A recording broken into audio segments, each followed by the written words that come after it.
Hello and welcome to easy grammar. আজ আমি একটা ভীষণ সুন্দর ফ্রেজ নিয়ে এসেছি। ফ্রেজটা যে শুধু সুন্দর তাই নয়, ভীষণ অর্থবহ এবং ইংরেজি ভাষায় এই ফ্রেজের ব্যবহার ব্যাপক। এই ফ্রেজটাকে বাদ দিয়ে স্পোকেন ইংলিশ শেখা সম্ভব নয়। তো চলো ফ্রেজটা কি সেটা জানার আগে বোর্ডে লেখা বাংলা বাক্যগুলো একটু পড়ে নিই, তাতে তোমাদেরও বুঝতে সুবিধা হবে। পিয়ালি বরুণের প্রেমে হাবুডুবু খাচ্ছে। তোমরা বলতে পারো, স্যার সকাল সকাল প্রেম ভালোবাসা নিয়ে এসছেন। না, ফ্রেজটা বোঝাতে গেলে তো আমাকে কিছু সেন্টেন্স তোমাদের সামনে নিয়ে আসতেই হবে। পিয়ালি বরুণের প্রেমে হাবুডুবু খাচ্ছে। নতুন সুর শিখতে সে মগ্ন। কোনো শিল্পী সে নতুন সুর তুলতে চাইছে, নতুন একটা সুর শিখতে চাইছে এবং তাতেই সে মন প্রাণ দিয়ে রেখেছে। তার আর অন্যদিকে কোনো হুঁশ নেই, সে নতুন সুরটা শিখতে চাচ্ছে। বাগান করাই তোমার ভাইয়ের একমাত্র ধ্যান জ্ঞান বলে মনে হয়। যখনই আমি তোমাদের বাড়ি যাই, তোমার ভাইকে দেখি বাগান করছে, গাছ লাগাচ্ছে, ফুল গাছ লাগাচ্ছে। সারাটা দিন সে বাগান তৈরিতেই ব্যয় করে, অর্থাৎ কিনা বাগান করাই তার ধ্যান জ্ঞান। সে সবসময় অঙ্কে ডুবে থাকতে ভালোবাসে।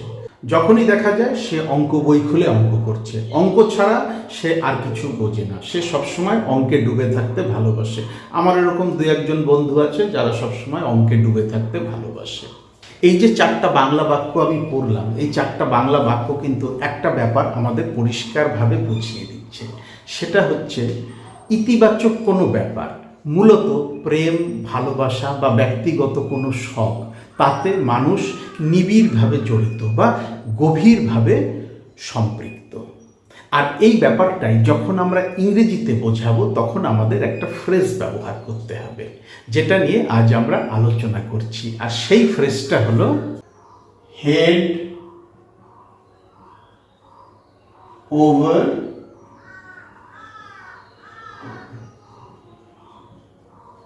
হিলস।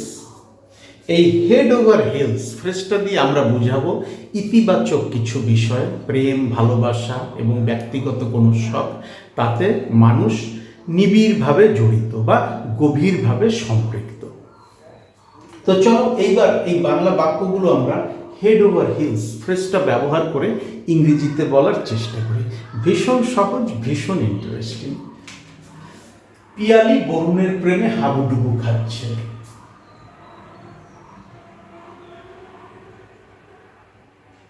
পিয়ালি হাবুডুবু খাচ্ছে বরুণের প্রেমে।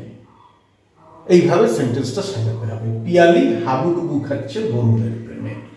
পিয়ালি ইজ, এইবার এই যে হাবুডুবু খাচ্ছে এই অংশটা আমি আন্ডারলাইন করে রেখেছি, বুঝতে অসুবিধা হয় না। এই পার্টটাই আমি হেড ওভার হিলস ফ্রেজটা দিয়ে প্রকাশ করব। Piyali is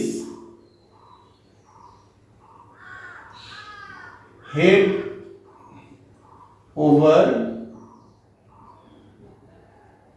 hills. কিসে হাবুডুবু খাচ্ছে? বরুণের ভালোবাসায়। In love. কার ভালোবাসায়? বরুণের ভালোবাসায়।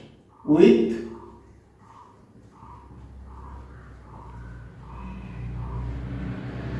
Varun. Piyali is head over heels in love with Barun. Piyali হাবুডুবু খাচ্ছে বরুণের ভালোবাসায়, অর্থাৎ কিনা পিয়ালি বরুণের ভালোবাসায় নিবিড়ভাবে জড়িয়ে রয়েছে, অথবা পিয়ালি বরুণের সাথে প্রেমের সম্পর্কে গভীরভাবে সম্পৃক্ত হয়ে রয়েছে। এই হেড ওভার হিলস হচ্ছে সেই ফ্রেজ যা দিয়ে আমরা হাবুডুবু খাওয়া বা নিবিড়ভাবে জড়িত থাকা বা গভীরভাবে সম্পৃক্ত থাকাটা প্রকাশ করলাম। নতুন সুর শিখতে সে মগ্ন। সে মগ্ন, সে হয় মগ্ন নতুন সুর শিখতে। এইভাবে আমাদের সেন্টেন্সটা সাজাতে হবে। হি ইজ, এইবার আমি আনবো এই যে মগ্ন ওয়ার্ডটা আমি আন্ডারলাইন করে রেখেছি, সেটা আমি হেড ওভার হিলস ফ্রেজটা দিয়ে প্রকাশ করব। He is head over heels. কিসে? নতুন সুর শিখতে। In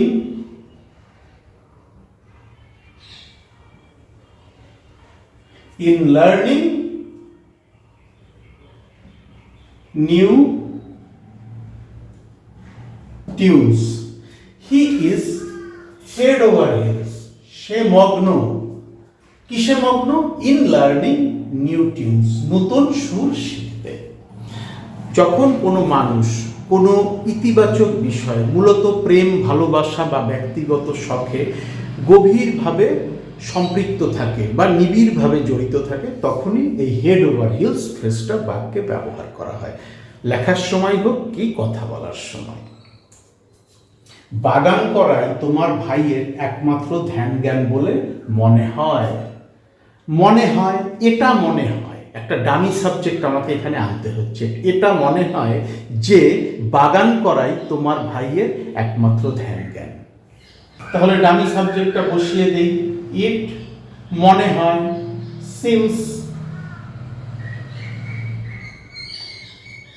your brother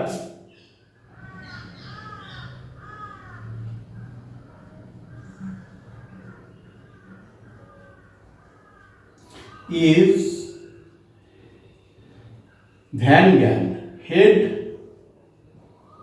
over hills, এই ফ্রেজটা বসে গেল, একমাত্র ধ্যান জ্ঞান। It seems your brother is head over heels in কি? বাগান করায়। বাগান করা ইংরেজি গার্ডেনিং।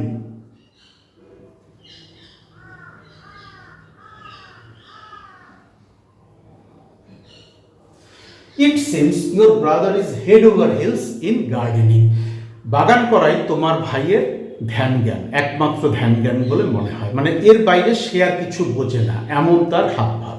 সে সবসময় বাগানে পড়ে থাকে বা বাগান নিয়ে পড়ে থাকে। আরেকভাবেও আমরা সেন্টেন্সটা লিখতে পারি, সেটা হচ্ছে ডামি সাবজেক্ট না নিয়ে, ইয়োর ব্রাদার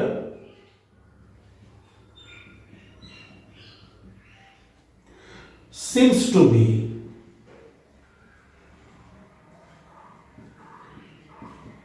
এইবার এই অংশটুকু এইভাবে আমরা লিখতে পারি। ইট সিমস এর জায়গায় আমরা সিমস টু বিও আনতে পারি।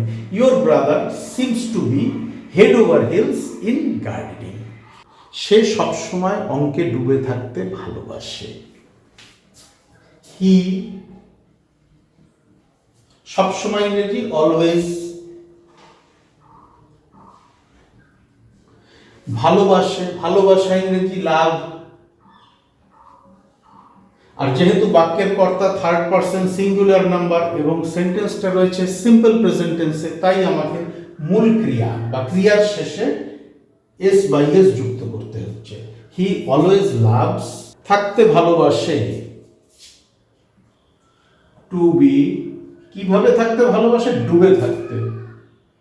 এই ডুবে থাকা ইংরেজি আমরা হেড ওভার হিলস দিয়ে প্রকাশ করব।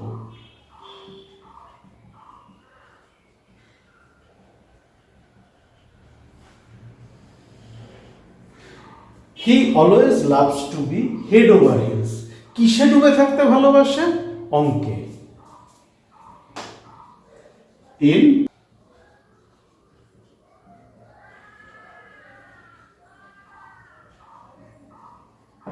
Mathematics. He always loves to be head over heels in mathematics.